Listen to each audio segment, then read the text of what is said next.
attendant or student. Okay, so usually very high. Then when it come to week 13, oh, yeah, and then 14, it will look something like this. Okay, so I expect for our next class, okay, you will out of it because we are going to do a revision. Okay, so today will be the lowest. Okay, so we are not going to wait for others. I'm not sure they will come or not. Okay, but I think most of you have finished your assignment, right? Correct? Okay, presenter also. Presenter. Okay, presenter already. So that's why you are here. But do you have other assignments to submit? P13 still need to rush. Still got oh. Right. So usually the graph is like this Right.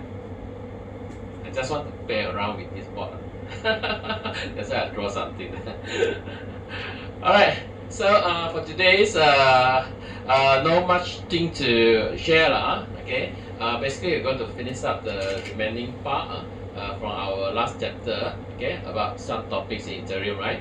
Okay, so before that, I think it's good for us to do some revision. I have just posted a practice set, okay, for you to do some exercise. So can you go to your Google Classroom? Okay. Please access to this practice set and answer those questions. Okay, so it contains less than 10 questions, but it's very important for you to master all the knowledge point, okay, inside this practice set.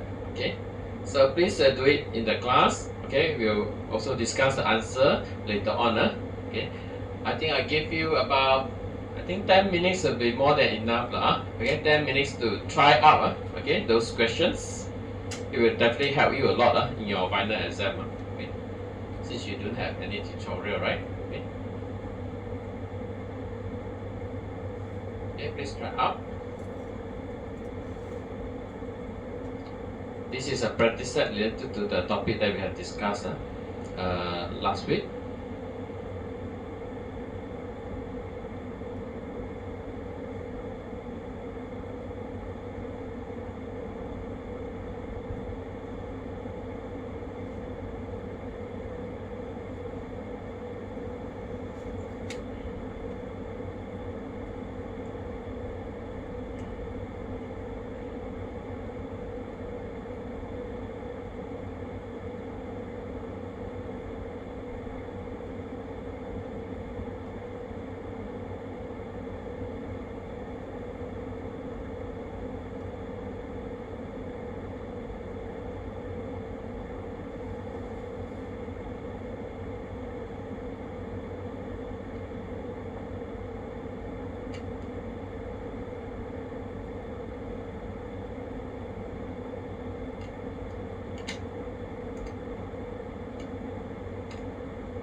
I hope you also have finished other practice set that I have provided to all of you. All these practices are very important.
latecomers, please go to your Google Classroom.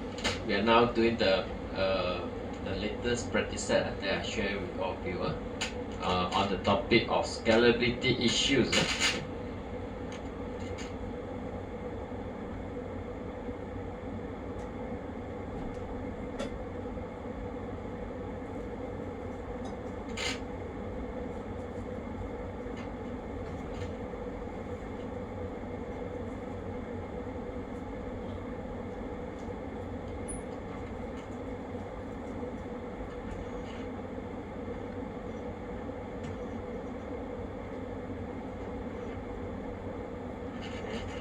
Some have not finished, so we wait for another few more minutes.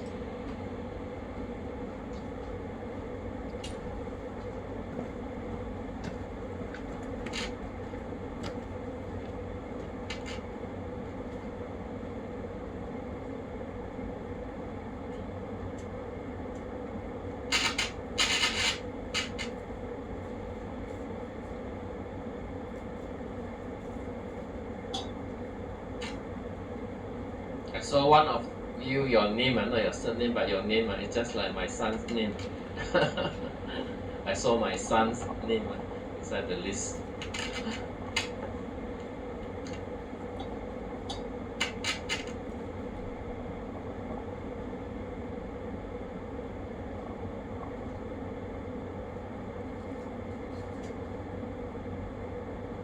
Okay, I think most of you have done. So we're now going to discuss a little bit. I think the questions are very easy. Okay. Go back to here. Okay. And all of us can see the questions. Okay, so this is a practice on scalability issue. So we know that scalability is very important issue in blockchain. Okay. Alright, so we look at the first question talking about blockchain trilemma. Still remember the blockchain trilemma? Okay.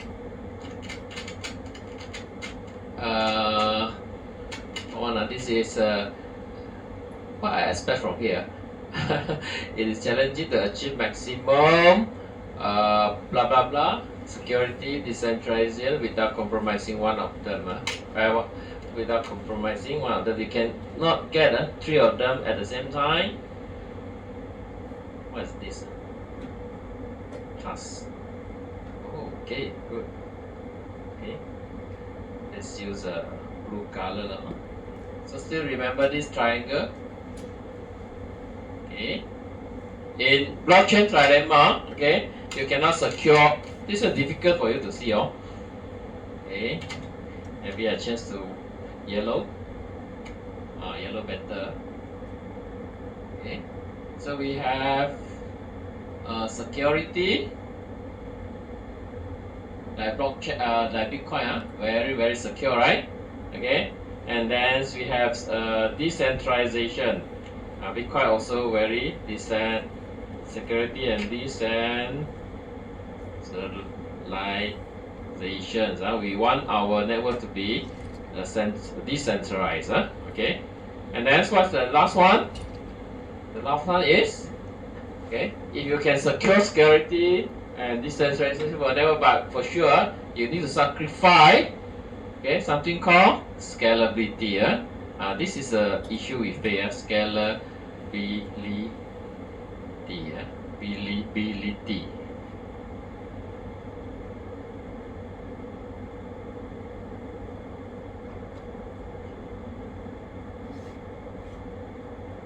Correct?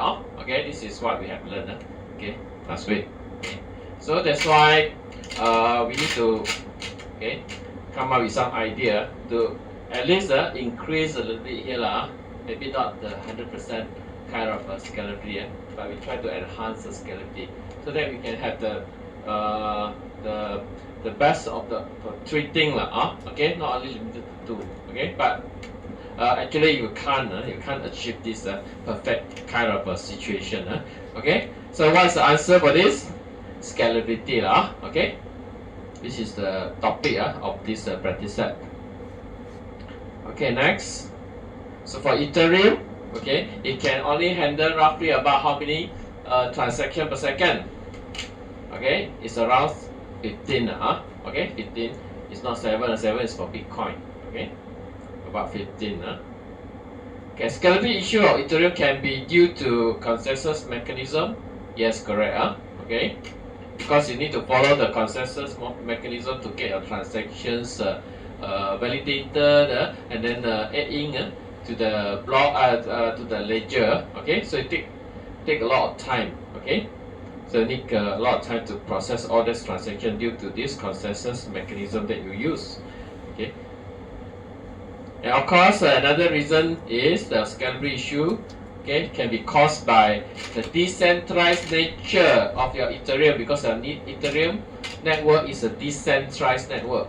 Okay, there are so many nodes that need to process transactions.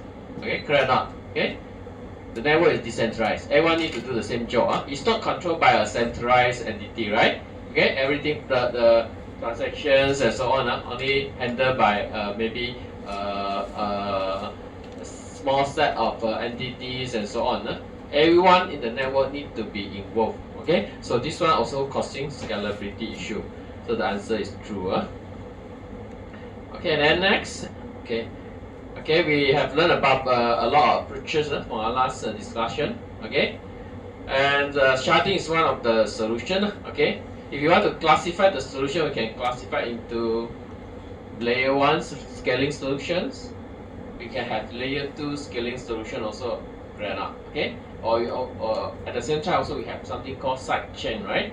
So for this sharding, actually it is a layer 1 solution. Why we call it layer 1 solution? Our friend that I asked last time, not here today. Maybe I change to another person. Okay, so maybe our friend here. Hello. Why sharding? The answer is layer 1, obviously. Okay, tell me the reason why we call it a layer 1 solution for sharding. Why we don't call it layer 2 solution? Any idea? That's why I say okay, the guy missing in action today. Okay, okay, he's the one who really understand. Okay, why we call it layer 1? Because okay, in this sharding, we have only in this solution called sharding, we made changes. Okay, we studied the existing protocol, okay, how it works and so on, right? Okay, the layer 1 protocol, and we made changes to the mainnet. Layer 1 means mainnet, right? Or the main network. Okay, so we study the protocol of the mainnet. Okay, and then we do some modification. We try to do improvement on it. Okay, you don't create any extra thing. Okay, you don't create another network. They run on top of the layer 1 network. Okay, we study the layer 1 network or mainnet. Okay, to see how we can improve. Okay, so that's why. Okay, because we make modification directly to the layer 1 network. So we call it layer 1 scaling solution. Okay. So what kind of changes we have made? Okay, we know this is a layer 1 solution, scaling solution called sharding. So we study layer 1 the network like Bitcoin, like Ethereum. Okay, so for sharding, how we improve the scalability?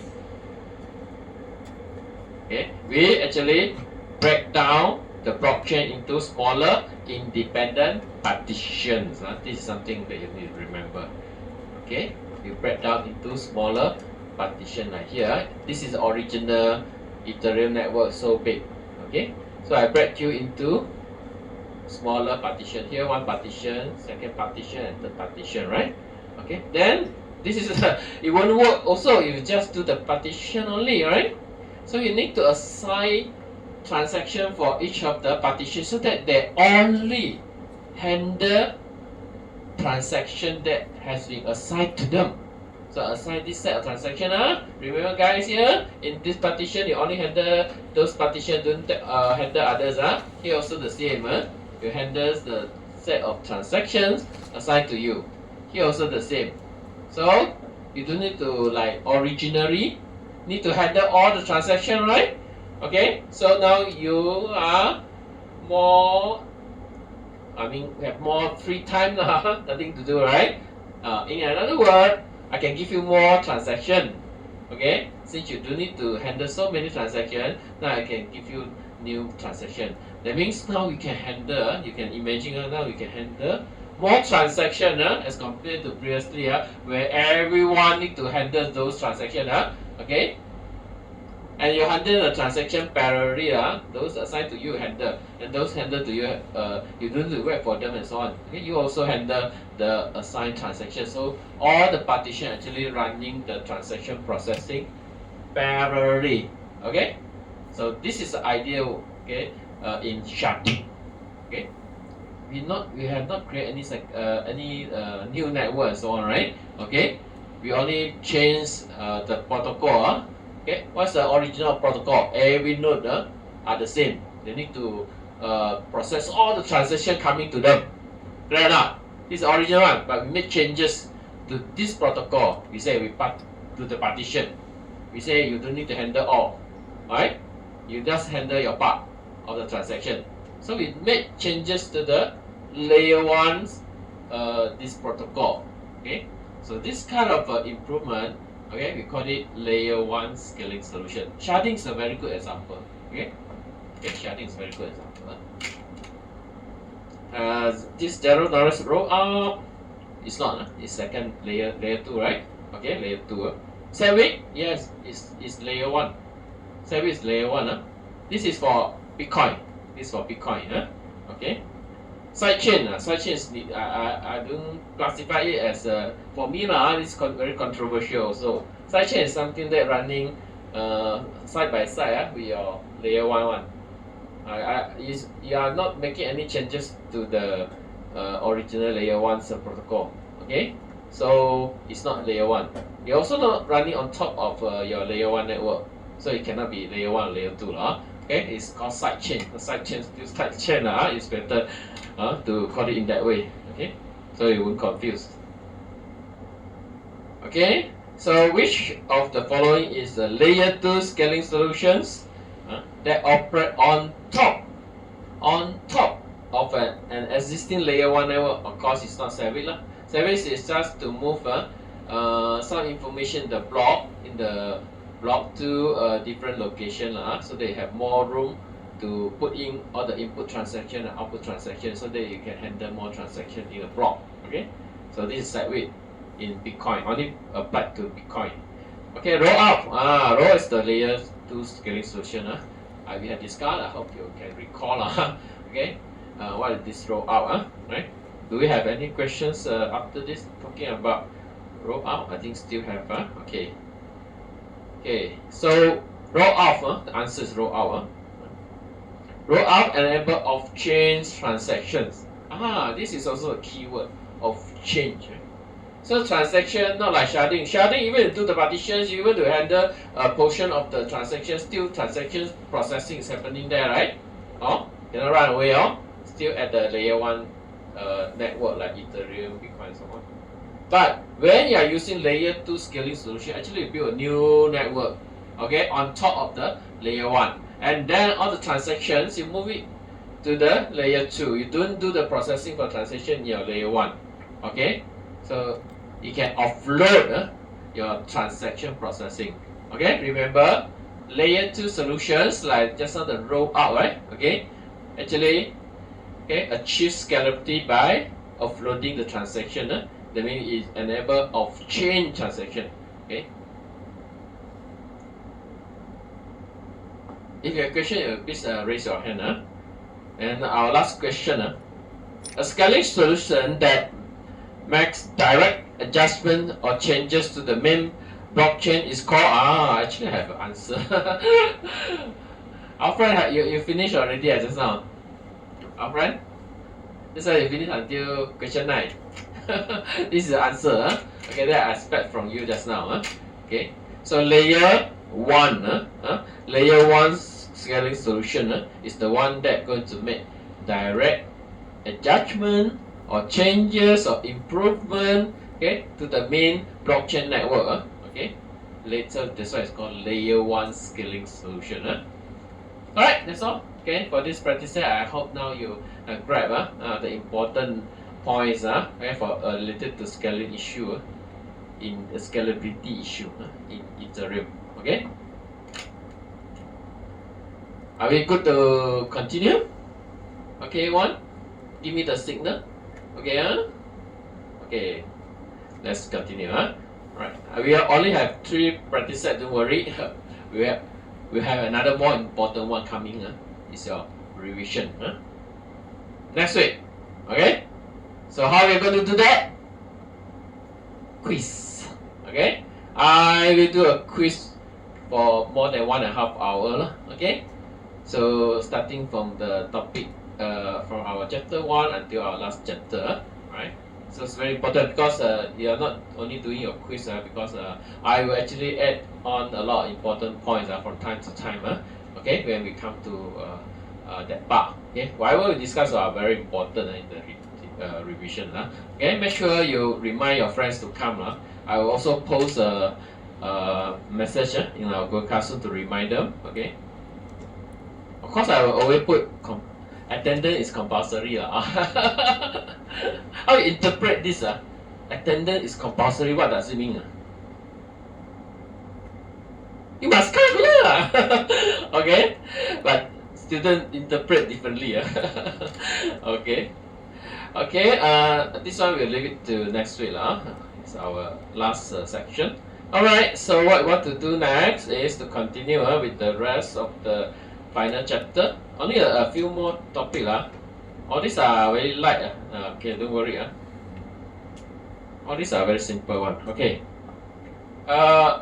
When we talk about advanced topics in Ethereum, we are focusing on Ethereum. Of course, some can be general issues of blockchain, but we'll focus more on Ethereum. Okay. So we talk about issue in blockchain or Ethereum. Okay. We cannot run away from a few things. Okay. First, of course, scalability issue. Very important, right? It's not scalable. Why you want to use it, right? Then you are forced to consider private blockchain, like Fabric. Actually, I don't like those things. Even though it's free, transaction throughput is very high, very good, okay. But I don't actually want to promote that because I still think public blockchain is the best one, So, but there are some issues, right? Okay, the scalability, is not scalable, not so scalable, right? Cannot handle that much of transaction at one time, right? We need to, but we have some solution, right? Correct or not? And then you may have solution. Maybe you are interested to do some serious research. Okay, I believe students who are here today are those students very suitable for doing research. You are very eager for knowledge and so on. Not like the rest. I see those NTC, what type of student they are. I have passed enough and so on things like that Oh, this one I just want to get credit Okay, maybe after working I become an influencer, YouTuber and so on. And they have many different dreams and so on. But I believe most of you are eager for knowledge. To make it simple, we call it good students. Good student. All of you are good students actually. Okay, so maybe some of you, maybe not all of you Okay, maybe 5% of you here maybe love to do research, want to become scientists, researchers. I don't want to like our friends go out and do that software developer, some doing testing your life testing for years and so on. Okay, maybe you have different dream. You want to become a professor. Okay. Okay, go to different countries, interact with researchers or scholars from other countries and so on. Okay. Actually, we try to provide opportunity for our master student. Currently, our master student actually under supervision of our own staff, UNT lecturer, right, or professor, right. Okay, so in future, I try my best Okay, just to share with you you in my class always get some first-hand information. Okay, we are trying to work with some university, especially the university in China, so that we can have someone, a very famous one in blockchain or in AI, in security and so on, to co-supervise our master student. I talk about master PhD too far away from all of you okay, master student. And then I tried to have this kind of special master program to let our master student have a chance to study in maybe in China, okay, for 1 year. You're taking 2 years master research. Our master program mostly by research. You must understand that we have by coursework and by research. Okay, so by research basically you are taking less courses lah. Okay, mainly focus on research. Okay, so you need to do 2 years lah, minimum 2 years. But I hope in future we have this kind of program that allow our master student to do 1 year here, and the next year another remaining 1 year go to China under the supervision from a famous this Chinese professor. Okay, so we try to have this so you can enjoy. Maybe now you don't have a chance to do student exchange, okay, and so on. Okay, even though there are a few that allowed you to go to China for 2 weeks, like the one that I shared with you, right? The Dalian one. Not sure how many of you have applied lah. Okay, alright. Did you apply? Huh? Got announcement? No one? From SRC and so on? No ah? Hey, today is the closing already, you know? No ah? Okay, I can forward to you. Okay, I think most of you received, right? No ka? About the study tour lah. Okay, to Thailand for 2 weeks one. No need to attend courses. Just enjoy there lah. You just do the activities in the schedule. Okay, but it's expensive 5,200 ringgit. Okay, 5,200 ringgit. I'll show you later on. Okay, you can consider. If you miss this chance, maybe you can consider a master. Definitely, you will have a chance to go to China maybe. Alright, for 1 year. Okay. Okay, side story only. Where I stop already? Okay, talking about scalability. It's one of the topic okay, that you can research lah. Okay. That's why we go for private blockchain. Because of that, right? Okay, scalability, not scalable. Then we want to develop blockchain-based application. We look for something that's scalable lah. Okay, a platform that is scalable. So we consider private blockchain. Okay. And then for public blockchain, another issue, privacy. Okay, confidentiality and so on. Some business application they have a lot of concern on this part. Okay, so we learned about some technique last week, right? To give privacy protection, like the one that we discussed. What is that? Still remember? There's a very good techniques currently attracting a lot of research. Okay, it's something called. Do you remember this? This is widely used, going to be widely used in blockchain also. When they design a new blockchain, the Ethereum is an existing blockchain platform, right? Maybe you can offer another new blockchain platform. Okay, I think most likely you need to incorporate a lot of ideas from this ZKP okay, into your blockchain platform. Okay, maybe your EVM, still remember what is EVM? Ethereum Virtual Machine. I need to support this. Need to support this. Okay. The current Ethereum does support EVM. Does support this. What is this? Zero knowledge proof. Zero knowledge proof. This is very important technique to provide privacy protection. You don't disclose the actual value or actual data or actual information. Okay. You just provide zero knowledge proof for people to do validation, and so on. Okay, so this will be widely used. Okay, like for example, if you want to check whether I have enough fund before I do something, right? Okay, it's very easy. Okay, you don't need to ask for my actual. You don't need to search for my actual one. I don't need to give you my actual balance. Because then you will know my actual balance. Okay, so you can use this kind of zero knowledge proof. How come no line? Okay, so we have all this technique. Okay, of course, a lot of research can be done on this area for different kind of proving. This is also another area for research.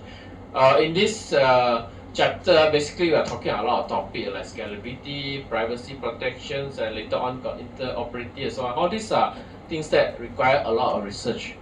As a developer, most of you will be a developer. Maybe in future you got a chance to develop a blockchain-based application. The time you do need to consider how the internal workings, the hard this mathematics or how it works and so on. Basically, you use it. Basically, as a developer, you're very senang one. Someone, researcher and so on, they will prepare library for you. Okay, you just need to import library and use the correct function. Call the correct function. This is your job. Developer, to scratch your head. Right, to understand all these things, how it works, so on. Right, just follow the documentation on how to use it. Then you use it. Then you integrate the application. This is normally the job of a developer, because they are not there to do research, right? Okay. Hi, welcome. Just finish your assignments discussion. Alright, so we are talking about this main topic, right? Last week. So today we are going to look into some another one. Actually, issue to talk issue not only that few, not only scalability, not only privacy, not only interoperability. This is the last topic we're going to talk about. Actually, we have another also very important topic in blockchain. This is called security. How many of you from RIS? Any RIS student here? Can you raise your hand? No? No RIS student? No, no in this class. Okay, so security issue also another very important issue. Okay, if your blockchain-based application get hacked, how? Okay, if you write a wrong this program, then what will happen to the rest and so on? If you have any vulnerability in your software, it's a very serious issue, right? So there are a lot of research to talk about how to ensure the security of smart contract, how to do proper checking, auditing, okay? How to audit the smart contract for some common vulnerability or others new vulnerability that we have not discovered yet. So a lot of the research has been done. Okay, for example, the vulnerability detection. This is a very common topic. Vulnerability detection in your smart contract. Now, do you do any vulnerability scanning for your smart contract that you have written for your assignment? Do you care about that? Whether got vulnerability inside or not, inside your software, you don't care, right? Because this is just an assignment, right? But for the real one, the production version of your blockchain-based application, the smart contract must properly audited to detect any vulnerability or not. Okay, so how to detect also another big area of research, because there's so many different type of vulnerability. Right, the way to detect also different. Right, for example, there's a common one called this re-entrancy attack. Okay, vulnerability related to re-entrancy attack. That will drain up all the fund. Okay, it had actually happened before. Many years ago, okay, but the problem already fixed. Okay, this one happened to Ethereum also. Okay, that they managed to find solution to actually fix the problem. Okay, so if you can detect earlier, then all this kind of thing will not happen.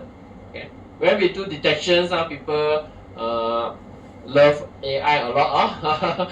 AI is a hot topic nowadays. Okay, these few years, maybe another few more years also. Same AI is a very important topic. How to use AI to do a proper vulnerability detections for your smart contract. This can be a research topic. Actually, in fact, many people are doing that. Okay.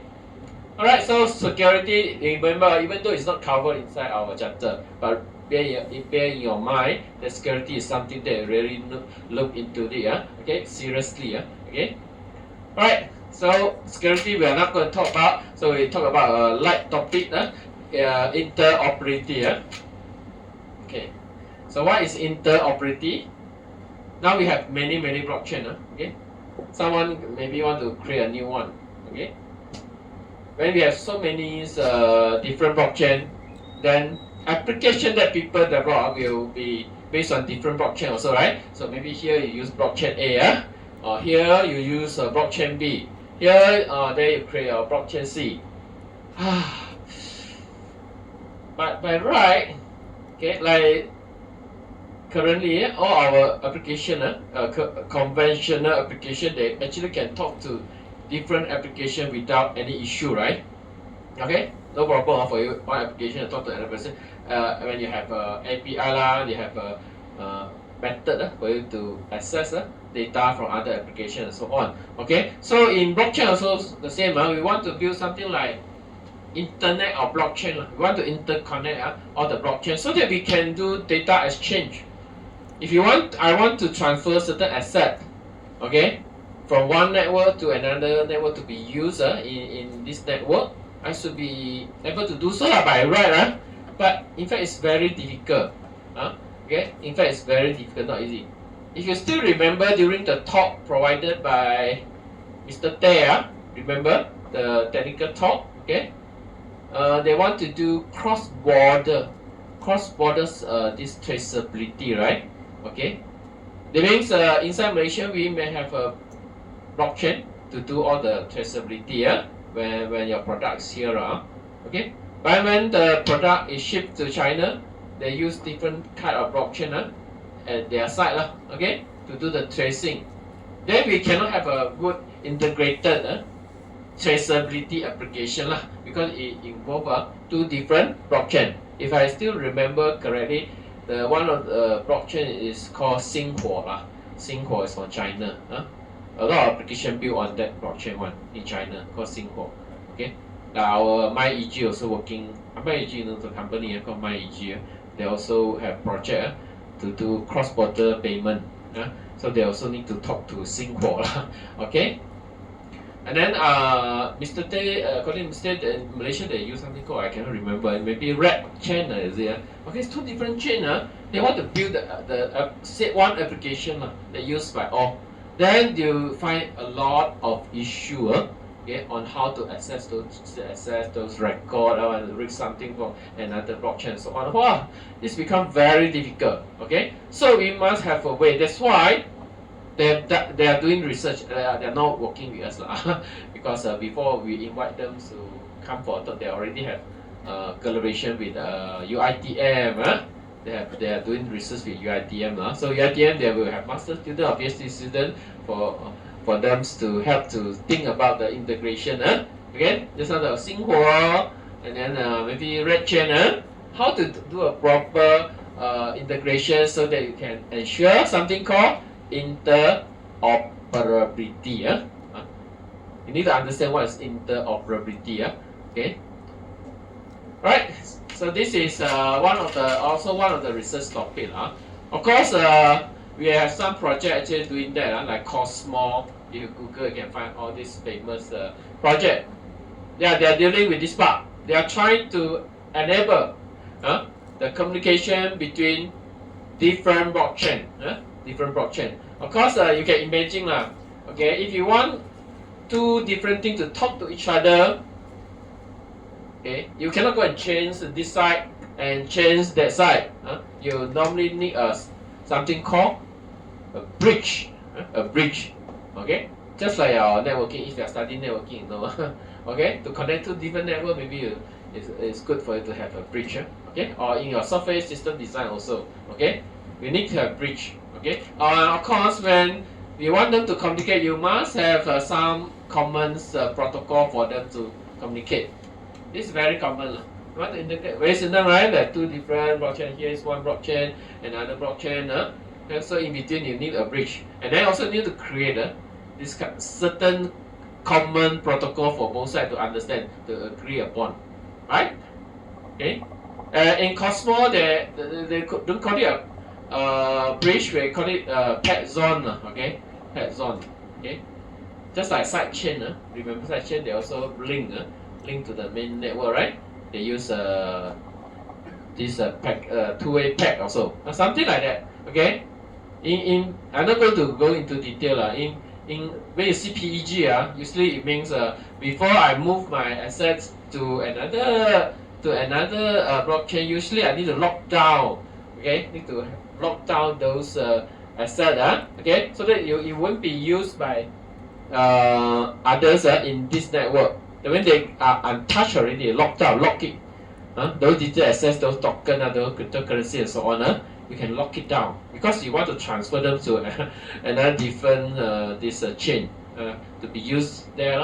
So here you don't want to create confusions, so you lock it down. Okay, so later on all these assets has been used there, and then you can actually move them back to here, but it will be deducted lah. Maybe you have used it there, right? Okay, then you need to there will be some processing lah, of course lah. Okay, to unlock, the process is called unlock. Okay, here need to unlock, then your assets can be used again in this network. Okay, also you use it here and use it there, then you cannot get the actual state of your token, right, or your digital asset. Okay, so basically, okay, in this kind of way, we talk about interoperability. Basically, you can see a bridge or this kind of pet zone, okay, to do this kind of thing, to ensure the smooth transfer of assets, okay, from here to there and from there to here and so on. This is one of the project. You can Google if you like to know more how they do it. Okay, and read their documentation. Okay, introduce to you another one is called Polkadot. Polkadot is this one is, I think, is more famous than this one. Okay, Polkadot. Polkadot, it looks something like this. Okay, so what you see here is these are different blockchain that you can interconnect. Okay, all these are different blockchain. They call it parachain. Is it here, parachain? Some mention, is it? It's not mentioned. It's okay. So this you can consider this as a one blockchain, another blockchain, different blockchain. Is it? Okay, all these are different blockchain. So they can using under this Polkadot project, they create something called relay chain. Okay, because there are so many. This is not between two blockchain. Okay, if between two blockchains, so you just build one single bridge to do the bridging is enough. Okay, so now you invoke so many different blockchain here. You can see small one here. Okay, a lot, right? So they can talk to anyone. They can talk to any chain. Here, this blockchain can talk to this blockchain over here, or this blockchain can talk to the blockchain here. No problem, because they created a relay chain. A relay chain is another chain. Okay, I'm not sure whether I want to call it blockchain. Okay, maybe not so so accurate. Okay, it's a relay chain. Is it mentioned here or not mentioned here? Okay, this is called relay chain. Okay, so in this relay chain, it will do the validations of the transaction. Okay, this between parachain. Okay, parachains. This is the job of the relay chain. It's not a bridge. Okay, bridge and this relay chain is different. Because bridge usually will involve two chain, but this one a lot. Okay, so we have relay chains to handle the validation and also provide the security for the transaction and also consensus and so on. So it handle a lot of things. Okay. Of course, when you have a relay chain, also we need to say you need a lot of nodes to do the job. You say you want to provide consensus, you want to provide security, you want to do the validation, right? Without node, who is going to do that, right? Okay, because all the node of the chain belonging to this parachain, every blockchain will have their own node running there. You can imagine this is a blockchain, this is another blockchain, and so on, right? But you create a relay chain, meaning inside you also need to have node to do the job. Okay, so who want to do the job without reward, right? Okay, that's why they created a currency called DOT. DOT, DOT actually you can buy, okay. Inside our Luno is one of the app, right, that you can buy cryptocurrency. So you can actually find now DOT is inside. Now they allow the trading of DOT. Now one DOT is roughly very cheap cannot compare to Bitcoin. 33 Malaysian ringgit. 33 ringgit saja sedikit. Okay, so you're interested, don't buy. Too volatile. I cannot advise, I cannot do it. Make sure I don't ask you to do any investment. Later I can suddenly drop 50% and so on. Very scary one. Okay. Why we need to reward those those nodes inside the relations. Okay. Okay. To work hard. To work. Okay. So that's why we have this. That they get this reward. Okay. Of course, detail how they get the reward, I don't care.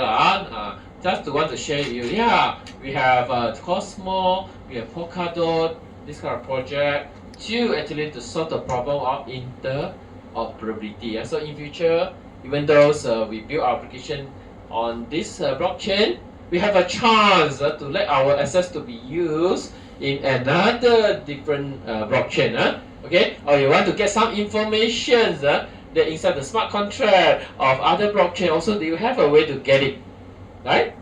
This is important. Okay, or else all the blockchain will work in silo lah. Okay, if they work in silo, they have limited resources lah. Okay, they cannot actually make use of the information in other blockchain. They cannot use their existing digital asset that they have in this network for the use in other blockchain. All this cannot happen. You can see it will limit our application actually, right? Okay, so it's important that we have a way to do proper interoperability. Okay, we need to achieve interoperability. Okay, to ensure smooth information sharing, easier executions on smart contract, and more user-friendly experience between blockchain. This is the objective. Okay. Alright, sector. So we have finished talking about 3 topics in our advanced advanced topic. Okay. Alright, so now we move on. Okay, to others topic. Since this chapter only talking about topics, so your topic maybe not so well connected. It's okay, it's here a little bit, there a little bit, just to increase your knowledge. Okay.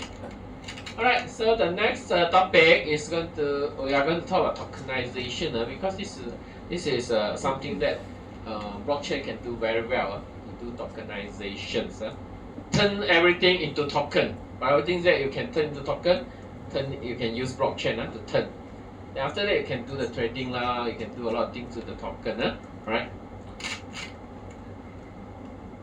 Okay, so for token, basically there are 2 major types of token. One is called fungible token. So what is this fungible token? Fungible is something that you can break it into smaller amount. Then you can make it interchangeable. Okay. And then they are the same. Okay, like cryptocurrency, like Bitcoin. It's a fungible token. Fungible token. Why? You can see, it fulfill all these 1, 2, 3 property. 1, 2, 3, 1, 2, 3. First, same value, identical. So if I have 1 Bitcoin, now I have this. When I do like this, maybe you cannot imagine. Okay, better I draw. Okay, because how come this one not nice? Okay.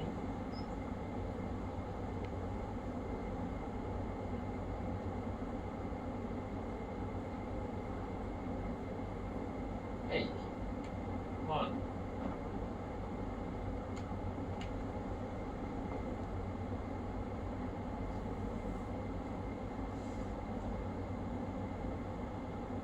Okay, this is the meaning, same value. If I have 1 Bitcoin, okay, another 1 Bitcoin, basically, okay, they are all 1 Bitcoin, okay, they are having the same value, exactly the same. They are identical. Okay, they are identical.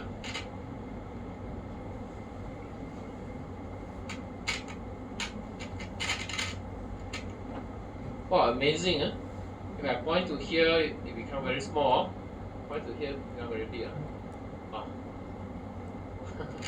Okay, so they are also divisible. Okay, so if I have this let's say this is 10 Bitcoin. 1 Bitcoin also can. Okay, so I can divide this one into 0.5 and 0.5. This is 1 Bitcoin. Okay, so I can divide into 0.5, 0.5. Okay, if I have 10 Bitcoin, I can divide into 5 Bitcoin plus 3 Bitcoin plus 2 Bitcoin, right? Okay, it's divisible, no problem. Okay, and then it's interchangeable. I can interchange. I give it this Bitcoin to you, you give the Bitcoin to me. It's okay. I accept because they are the same. So that's why they are interchangeable. Okay, give me your Bitcoin, I give you my Bitcoin. It's fine. Okay, interchangeable. Okay, so basically cryptocurrency lah, okay, will be fungible token. The next type of token we have is non-fungible token. Okay, so this one is terbalik lah. Okay, so it's not identical, right? One CryptoKitty, you know CryptoKitty, okay? This is an NFT lah, non-fungible token. I mean NFT that you are very familiar with already. If I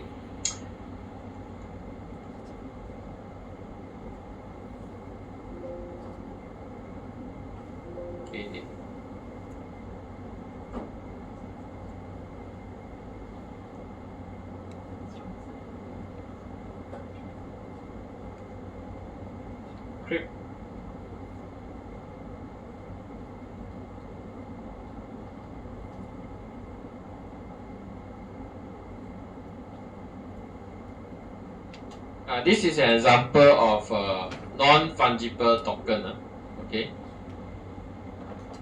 Okay, all this lah. Okay. Alright. So when I tokenize all this digital creature, okay. So okay, you can see here. Let's say I take this example for this example. Okay, this one and this one. Okay, these two are CryptoKitty token, okay, but are they the same? Want to check whether this is a fungible one, the first one, right? Fungible one.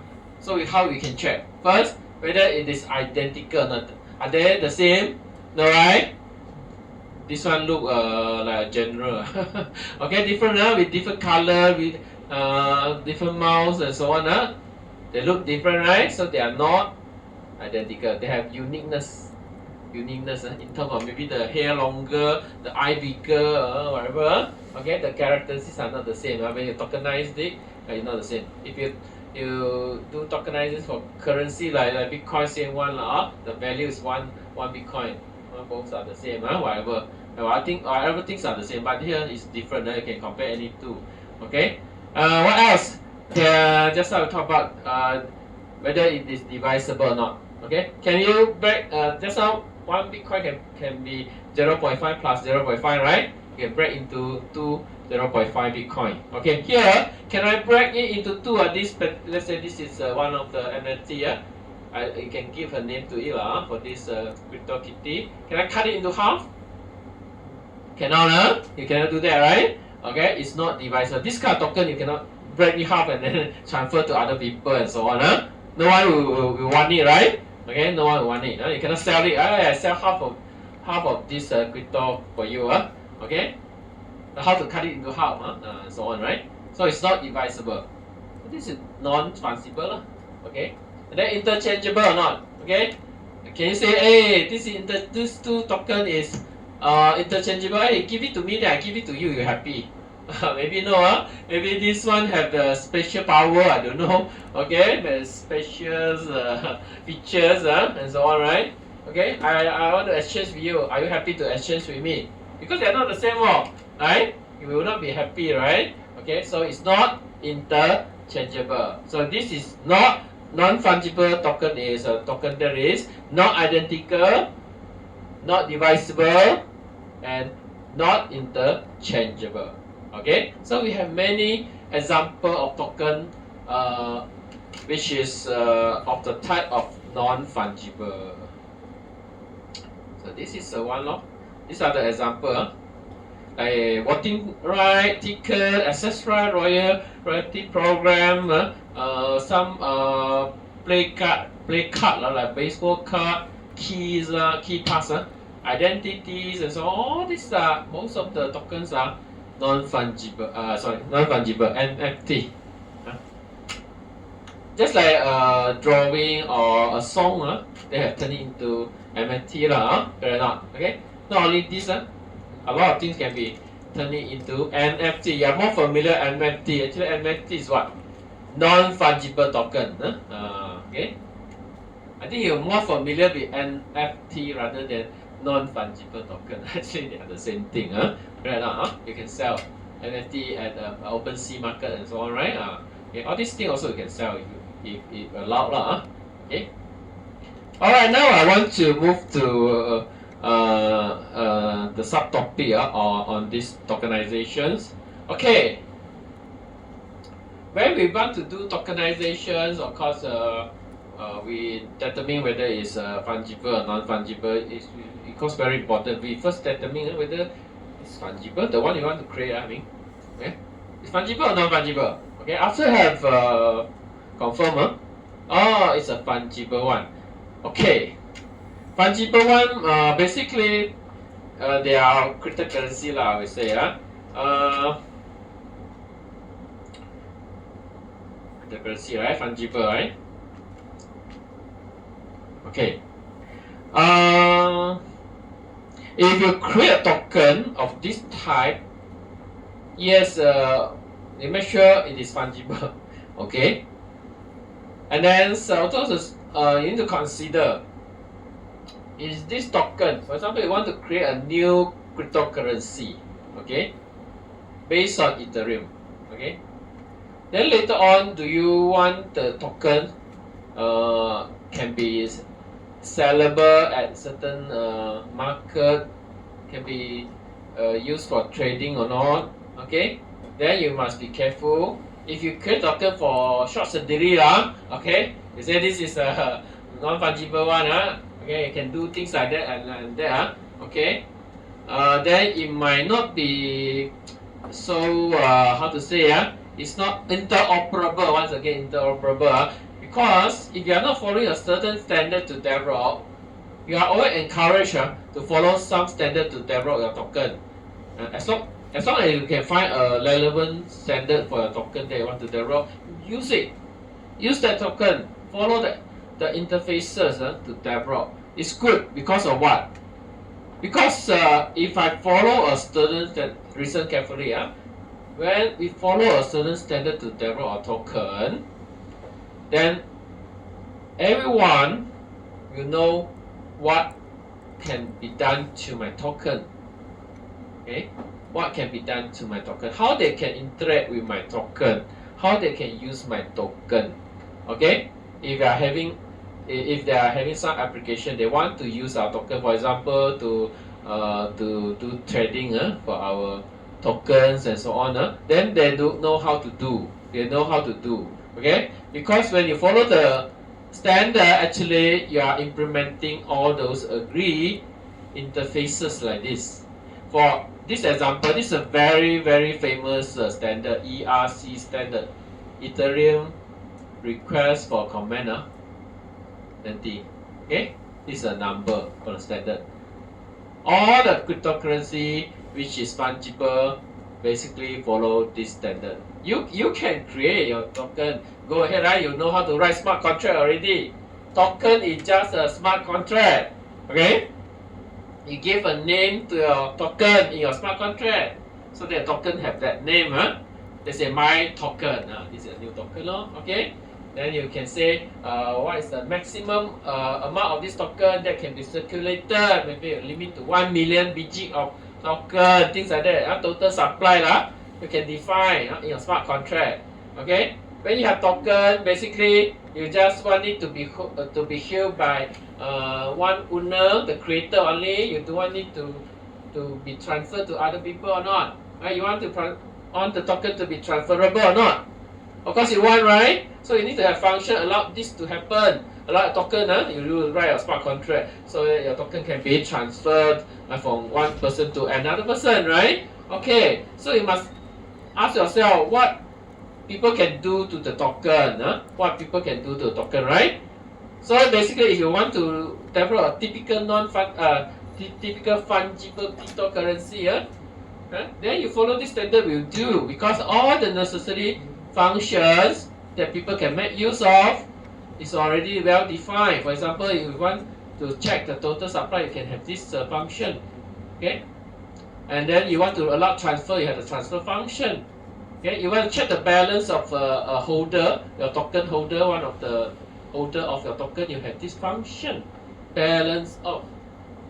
Okay, so that when you want to ask people to use your token, okay, you say this is ERC20 compliant token. Now they know what to do already.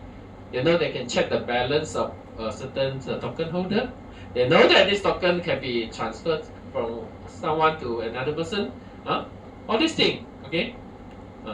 So that's why it is important. If you don't have, if you are not following a certain standard for a token, everyone can develop, right? I say, but you're not following, that means in your implementation of token, you don't have the same name, same function name. All these functions, maybe some of it you have it, but some of them you don't have it, right?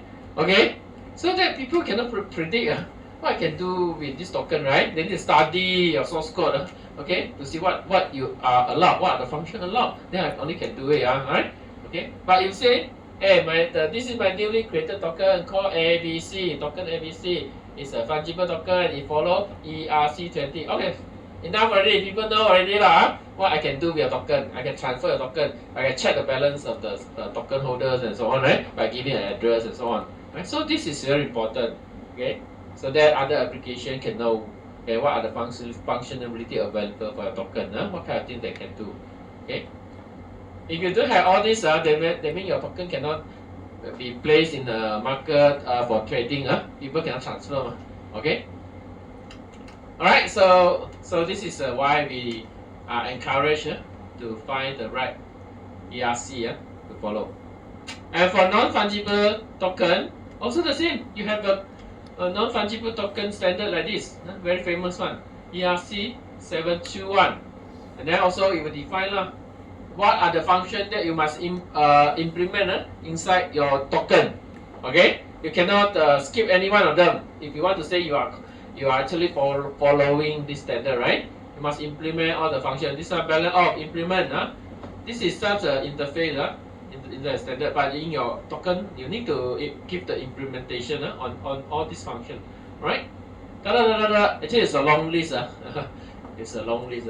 I cannot show all. Just to give you some idea how a standard look like and why they are important for you, right?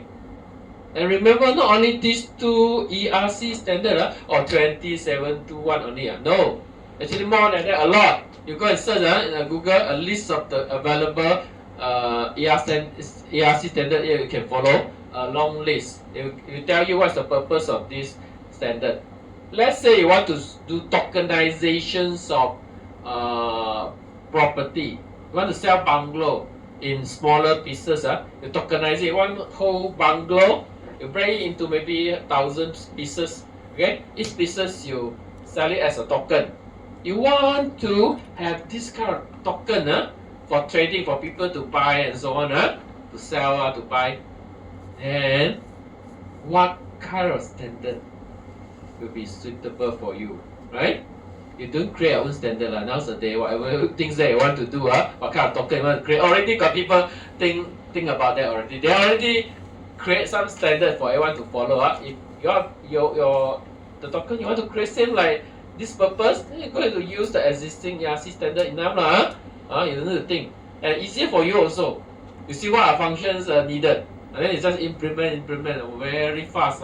You can come up with the token already. That for this purpose, for example, property, the tokenization of property. You can create that token.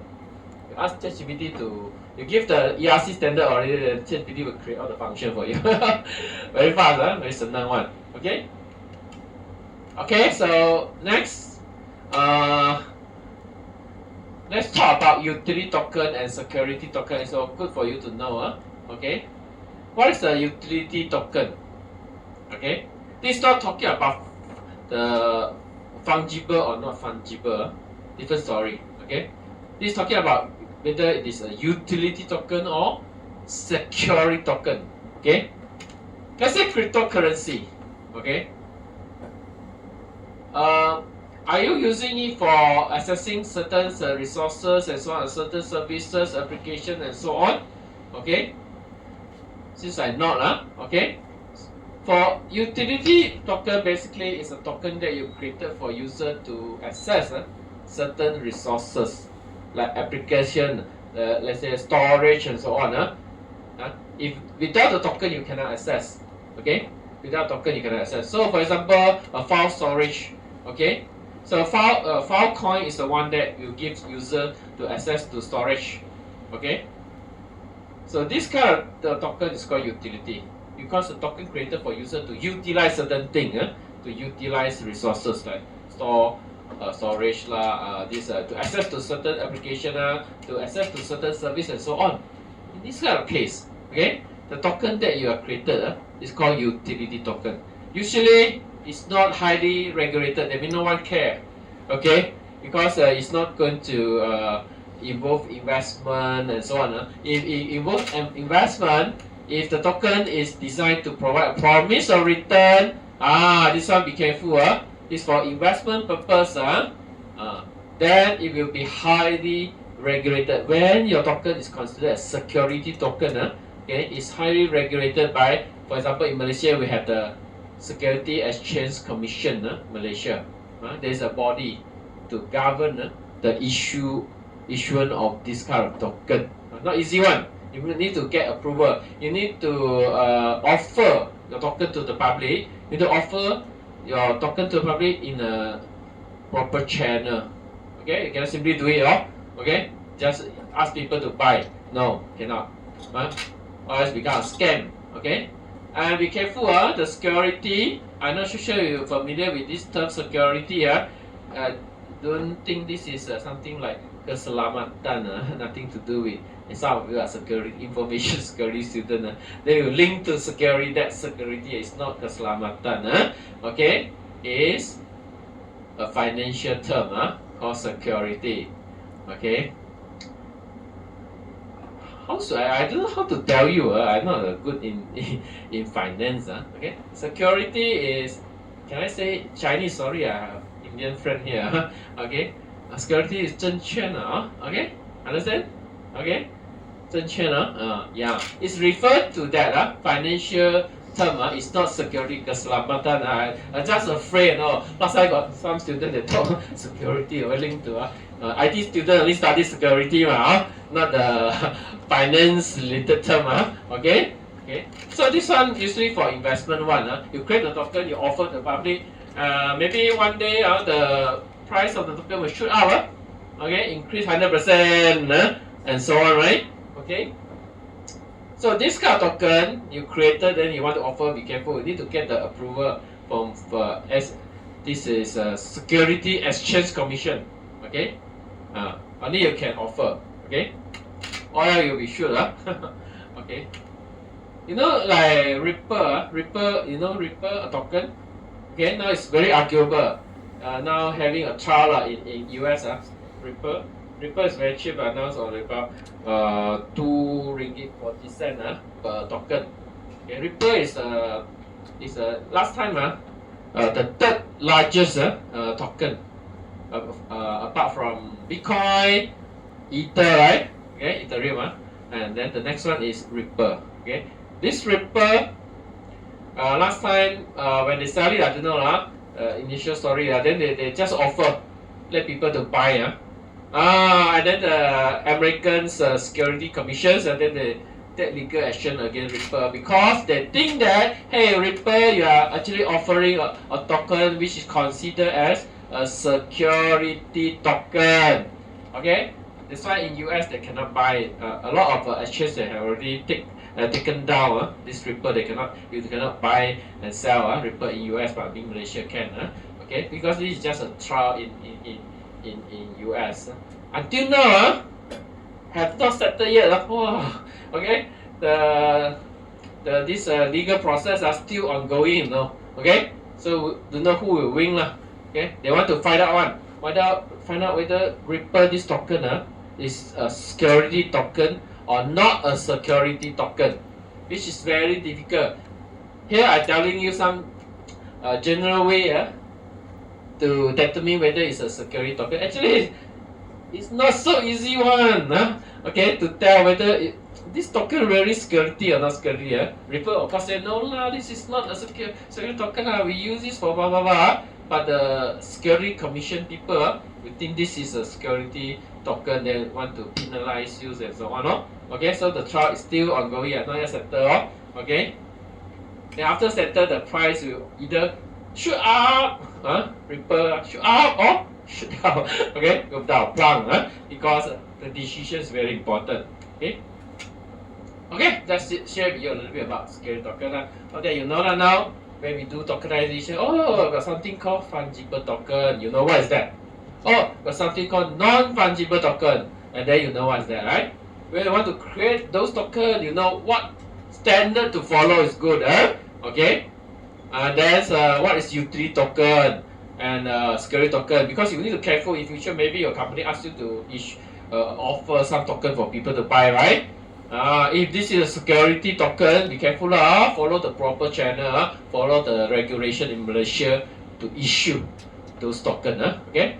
To avoid those unnecessary trouble for your company, Right. Alright, so we finished the story about access tokenization, Okay, next, the last one is forking. This is a topic related to the creation of branches in the network. Okay, this has happened a few rounds already. Example, okay. For example, last time we had Bitcoin. Originally, we only had BTC, Bitcoin. Okay. Then later on, so we have some forking happens. Like Bitcoin now have Bitcoin Cash. This is because they want to enhance the size of the blockchain. Remember, SegWit, okay, to increase the scalability. So they come up with this new design. So in the blockchain world, when you have a network, we have new improvement. Some node would like to follow the old one. They don't want to change. Some node, they decided to follow the new design, right? Okay, when you have this kind of things happen, then no choice, because we have different opinion. Okay, no choice, then we split off, bye-bye, right? Okay, I'm not good friend with you already, Let's say all way together. Now we have different opinion, Okay, so we split, something like this. Okay, some will follow the old rules, some will decide to follow the new rules. Old rules, like for example here, the original Bitcoin, the size of the block is 1 mega.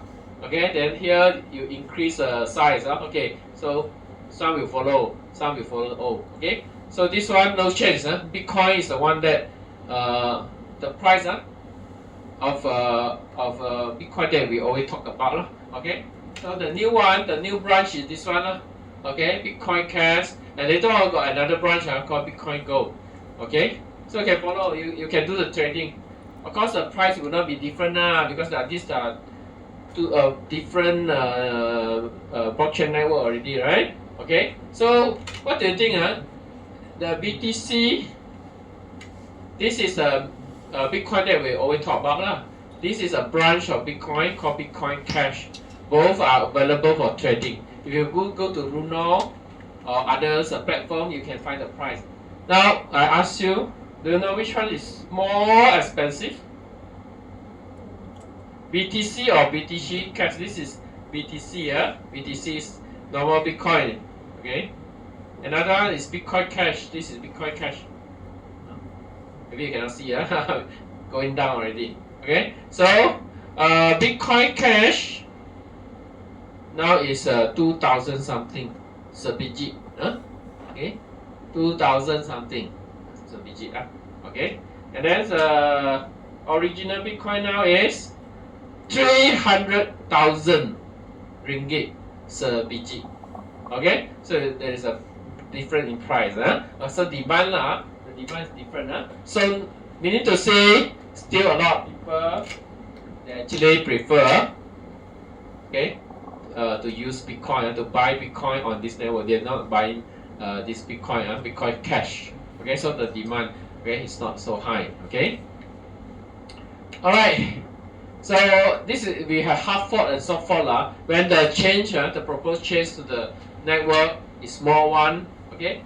Most of the time, we can continue with the existing network. Okay. So it won't affect that much. Okay. If the change is a big one, no choice. We need to have a forking. Okay. You cannot get one to agree. Okay. And this is a big change. Okay. You still will have a hard fork. Okay. And when we have a hard fork, there will be a new branch created, something like this. Okay. All right. I think that's about talking. Not so important. Just to share with you only. Okay. Now we come to the last part of this course. Okay. Last part of this course. Okay. The future. The future of blockchain. You know technologies. Sometimes it come and go. Come and go. Okay. Last time metaverse very hot. Hot or not? Metaverse.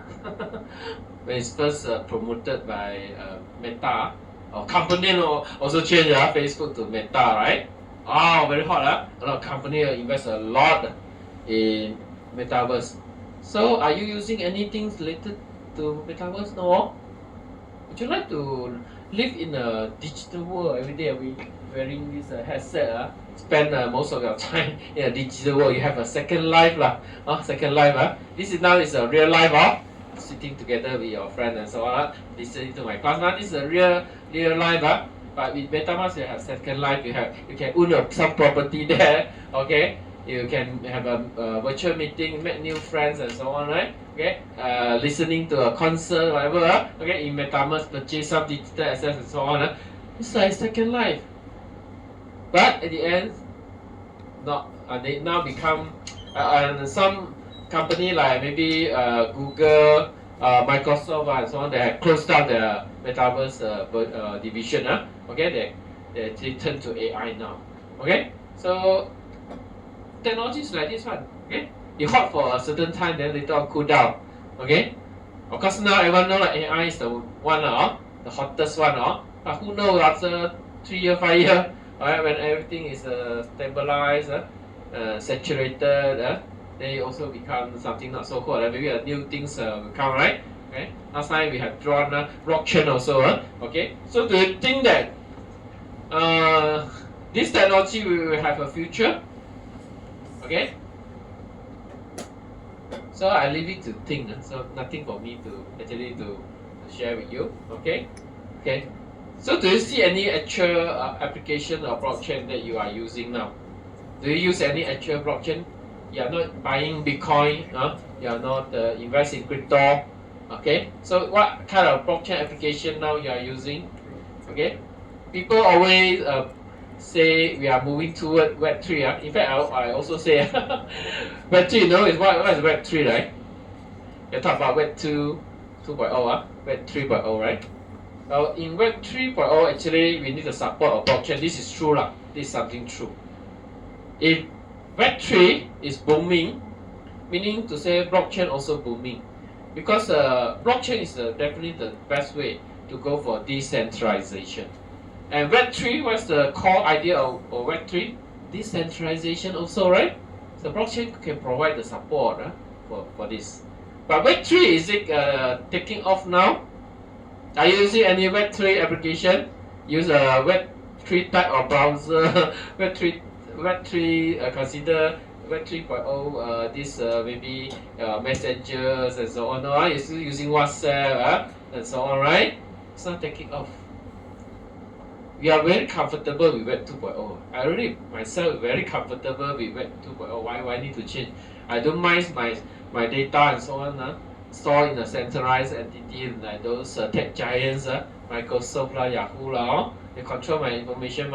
I use the federated this identity to log in. I always use Google Mail, Google Gmail to log into many applications. Right? You also do the same thing, right?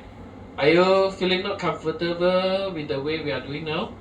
No? So that's why it's very difficult for Web3 to take off. When you go for decentralization, those tech giants like Microsoft, Google, they will feel very resistant one. They want your data, right? Like Meta also, they want your data, right? If you decentralize it, they do have especially the control over the data, right? If you decentralize it, and also you make yourself have the control on your own data, then how they are going to make business and so on, okay? And then some countries also they don't like, for example China. Are they promoting Web 3? Cannot, right? Because in China, you know, okay, basically controlled by the communist parties and so on, right? Okay, you want to go for decentralization, they will allow, they will agree, okay? Difficult, right? Okay, so a lot of issue. So whether we have a future for that, it really depends on. I personally believe if everyone thinking that Web 3.0, Web 3.0 is the future, definitely blockchain will be very, very important. Okay, if not, if there is no new movement and so on, just like now, okay, and things also we can increase application of blockchain in certain area, okay, like supply chain lah, and so on and others area lah. Okay, but if you want to see an explosive developments, okay, in blockchain maybe not so easy lah. I feel, okay. At least for this few years, people will still concentrate on the application of AI in different field, okay. But definitely, you have a chance to implement some blockchain applications. Because in the market also there is a demand actually for blockchain developer. This is true. Even though you cannot see an explosive growth of blockchain technology, adoption of this technology, but the market still got demand because they have applications like the supply chain, okay, like healthcare, like the government's these data applications, okay, like financial DeFi is still allowed. Like Malaysia we don't block, okay. In China they cannot do DeFi one, they cannot even buy crypto and so on, right? Okay, so not in China, but in other part of the world, yes, DeFi is maybe there is a future lah, okay. Maybe it will be booming also when we have new these products coming up. Okay, this one so very hard to say lah. So I leave it to you to do your own study lah, okay. To think about okay, these technologies, whether it will be widely used in futures and so on. And of course, I encourage you to do a lot of research. Okay, encourage you to do research in this area so that we can make this technology better, so that it can be more adoptable by many these applications and so on. Okay, so I don't want to talk too much on this okay, so let me check the time. Oh, still early. Okay, so now any question? Open up for question. This is our last chance to ask question. No, we still can answer. Although we are focusing on revision next week, but still can ask question. See, we are still early. So any questions to ask from any one of you? No? Okay. So, but I don't want to release you so early. So I want to hear from you. Since you have gone through many chapters, for sure you have learned a lot of things. I believe. Okay, now I want to go from here. Go here, go up, go down, and then go to this partition. Okay, maybe each of you, I know what you roughly can guess what I want to do. Okay, you will tell me one knowledge point that you got from this course. No matter whatever lah, can be from chapter 1, can be chapter 4, can be from any chapters. There's something that you will remember before you die.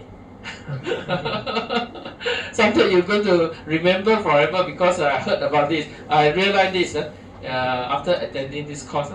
Okay, before that I know aware of this. This is something very interesting to me and so on. Okay, I want to hear, but don't repeat the point. You're so lucky. Ayo. Here for this partition, very lucky. Okay, because I'm going to start from here. Okay, just one enough.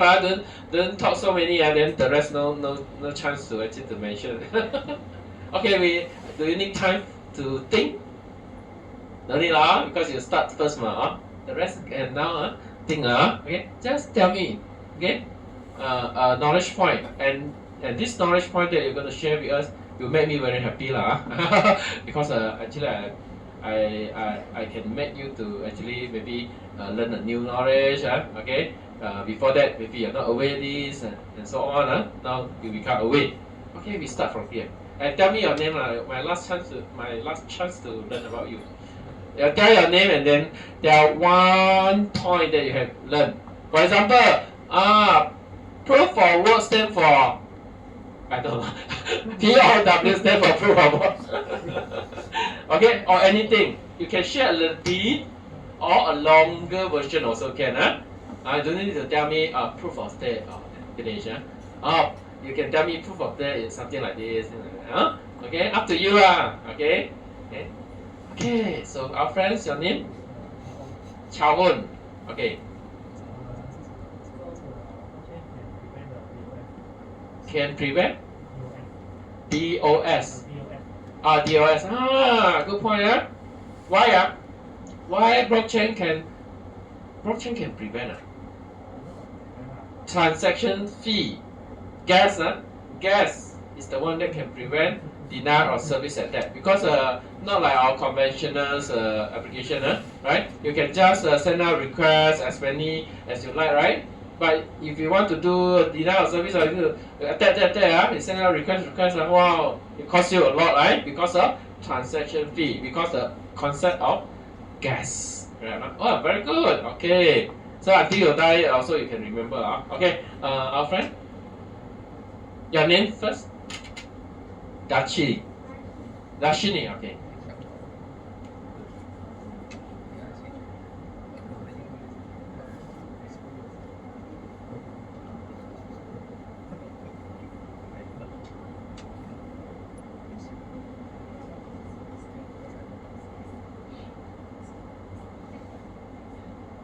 Okay, thank you. A long version. Okay, very good. She's talking about type of blockchain. So before that, you aware got this kind of differentiation.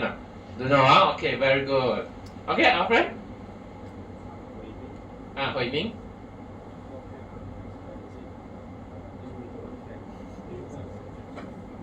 Okay, transparent. Now you know. Blockchain is something transparent. Everyone can see the transaction. But this one, make sure it's public blockchain. Okay, good. Next. Okay, your friend first. Okay.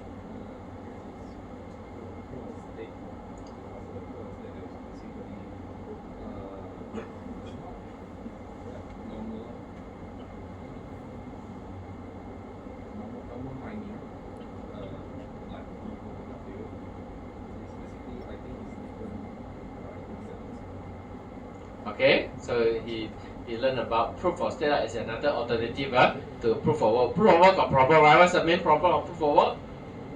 Energy consumption, right? Okay, you do the solving for mathematical puzzle, right? Everyone trying very hard, right? Consume a lot of energy, right? So you proof of stake, that means you have a chance to become something called validator, right? Validator, okay. And then if you deposit more, the chance of becoming the validator will be higher, Okay. Done. Okay. Just anything. Don't need to be so long. If you cannot say, you just give me maybe a topic or whatever.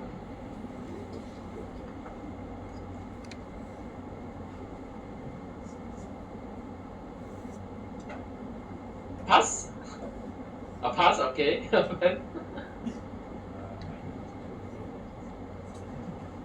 Okay. Can you be louder because I cannot hear clearly from there. Consensus mechanism. What is the purpose of consensus protocol?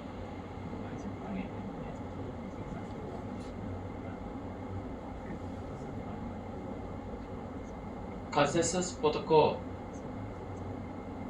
This is a reason why we need consensus protocol.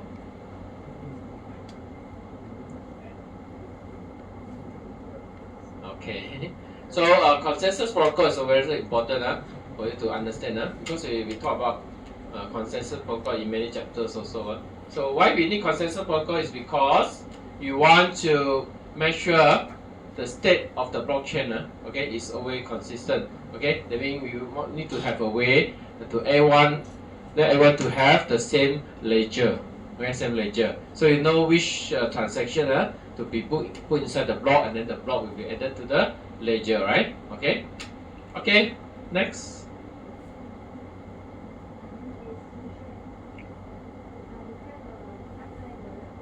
Hardware wallet, yes, very good. Okay, so what do you know about hardware wallet? Why it is so important?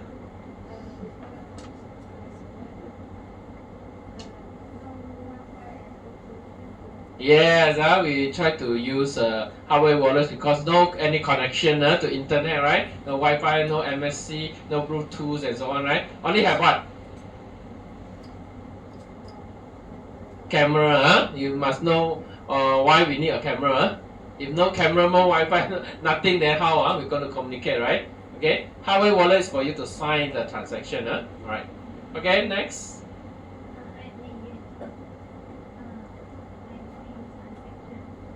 Time. Transaction. Oh. Okay. What you want to say about transaction?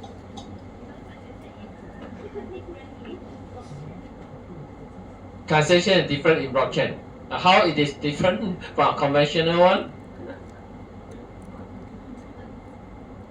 What kind of transaction that you can think of? Can give me an example of transaction?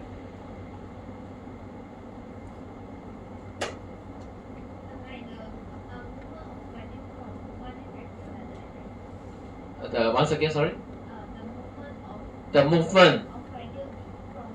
Okay. Oh yeah. Okay. Let's say cryptocurrency and so on, right? Okay. The transfer from one guy to another guy. Okay. Our friend.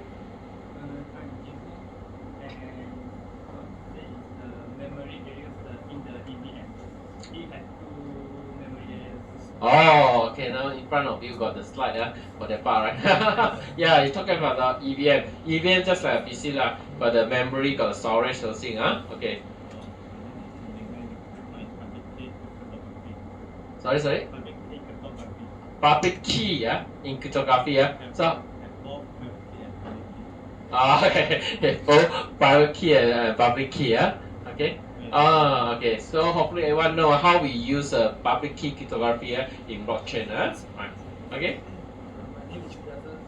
I want to say that Ethereum changes from work to block stake.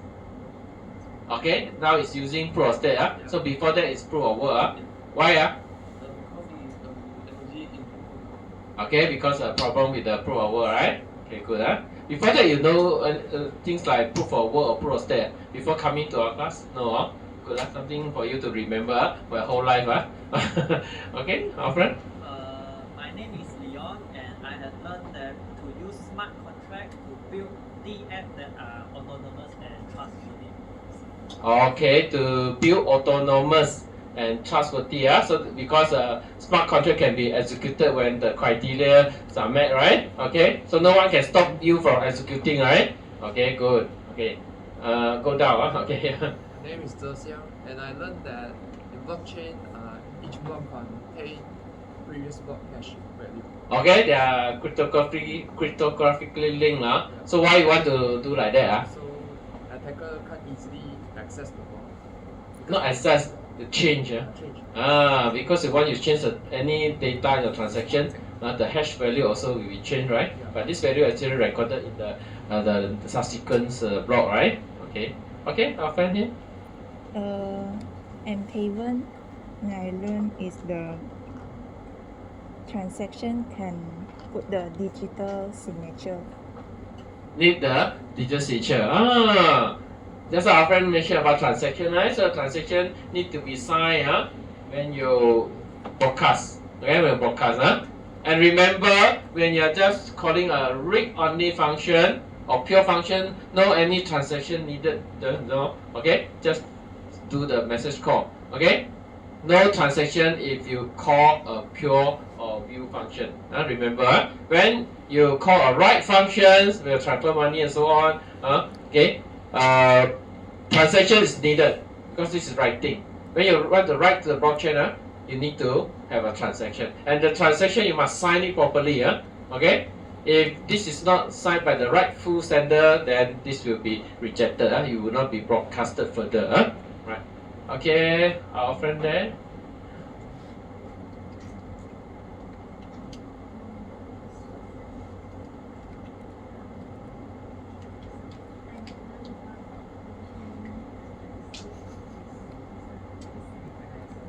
Okay. Okay, good. Of course, this is one of the characteristics of blockchain, decentralization, right? And then we have transparency and others. Okay, okay, here. Yeah. So you know Durian tree and so on, but only after coming to this course you know about Merkle tree It's a data structure okay. You learn binary tree, I believe. Today in this course you learn another different type of tree called Merkle tree. Okay, very good. Hopefully you know how it works. Okay.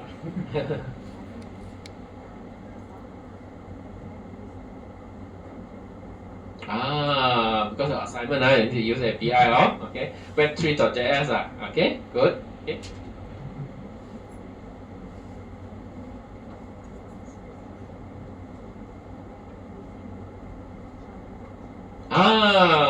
This signature is a product of signing.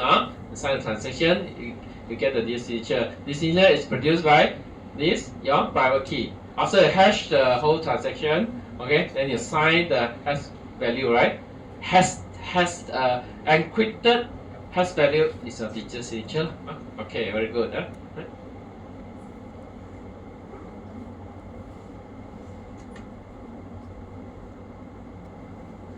ERC20 can use to create a token. Yes, what kind of token you can create? Fungible token. As long as it is a fungible token, it is always right for you to use ERC20 token. So if you say my token is ERC20 compliant, I know what I can do with your token. Okay.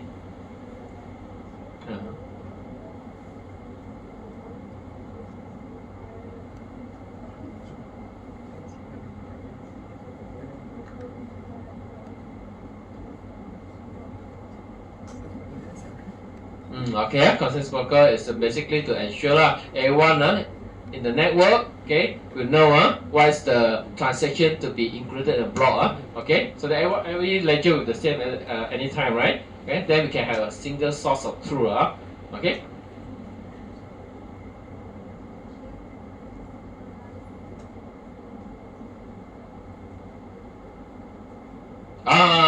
This is something we call what trilemma?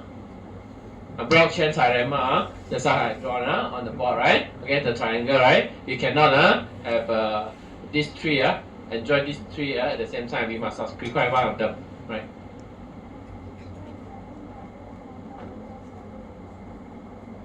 Is buckable.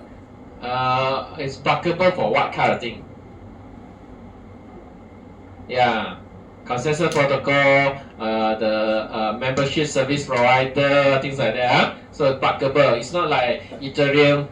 You cannot choose. It says proof of stake. You use proof of stake.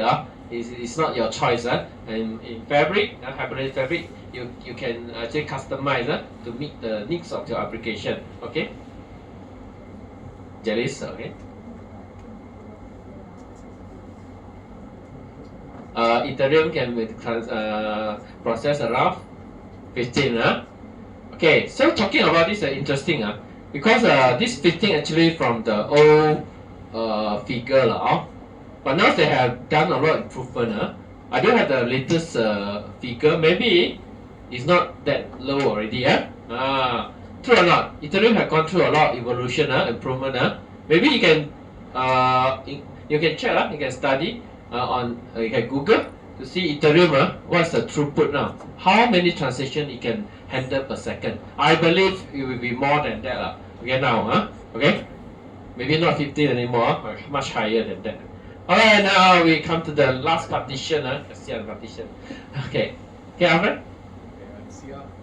And what I learned is that blockchain is not only applicable on cryptocurrency, it's actually applied on all aspects.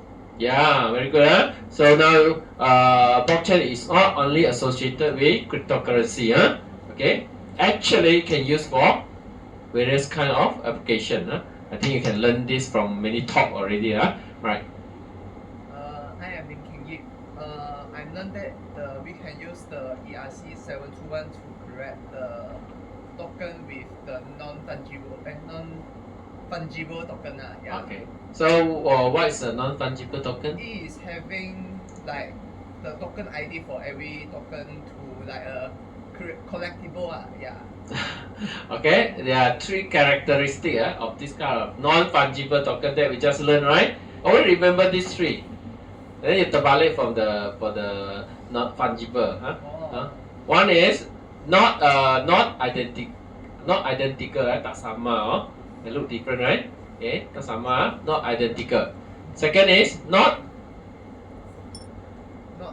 Interchangeable. okay. I do this is not divisible. Another one is not exchangeable. Remember everyone, three things to determine whether this is fungible or not fungible token. Okay, you can use CryptoKitty as an example for non-fungible token. Actually, the game in the blockchain it is using the ERC721 There's NFT. NFT like X Infinity. Yeah. There are many examples actually. You just think of the NFT date you know before joining this class. Before joining this class, you heard about NFT already, right? Yeah. Yes, that's the thing that we are talking about. Okay, a drawing, pictures, a song, and so on that people put up for sale, right? And as an NFT, yeah, that one is non-fungible token. Okay, most of them follow ERC 721. Non-fungible token also got other standard also, not only 721, got others also. Okay. I'm cool and I learned about the blockchain. The block is immutable as when the information on the transaction in the block is changed and the hash will be having a big difference and make the change for the next block become broken. This same point like just now. Okay, it's okay. Our friend? My name is Indiana, and I learned that gas fee is to defend from the hackers, not only just capitalism. Okay. Similar got relationship to the first student just now. Okay, talking about DOS, right? Attack, right? Gas is important. Of course, gas not only for that purpose. Gas because you want to reward those nodes contributing to the network. Okay. Because based on the amount of gas, we know how much to charge. Without the concept of gas, then we don't know how much to charge. Okay, we cannot charge the same because what you are trying to execute actually will be different. Because maybe your function call will be more complicated. You need to do more things. And this thing will be done by all the nodes in the network, right? So we must reward them. Okay. Okay, our last friend. Okay. Hi, my name is Chp7. I have learned that you can use public key and private key cryptography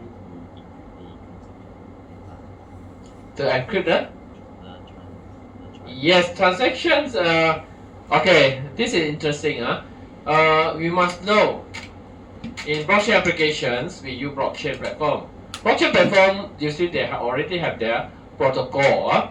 Maybe in the protocol they need to make sure everyone at the node, all the node doing the same thing. Okay, maybe do transaction validations and so on.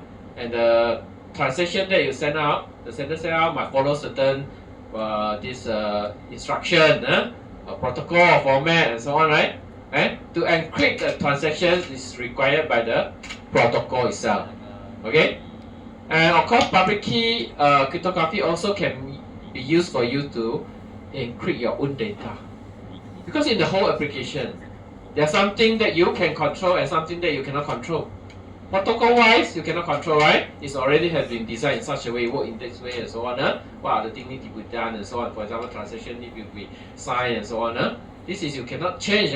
You can't do any extra thing. What you can do is the data, okay?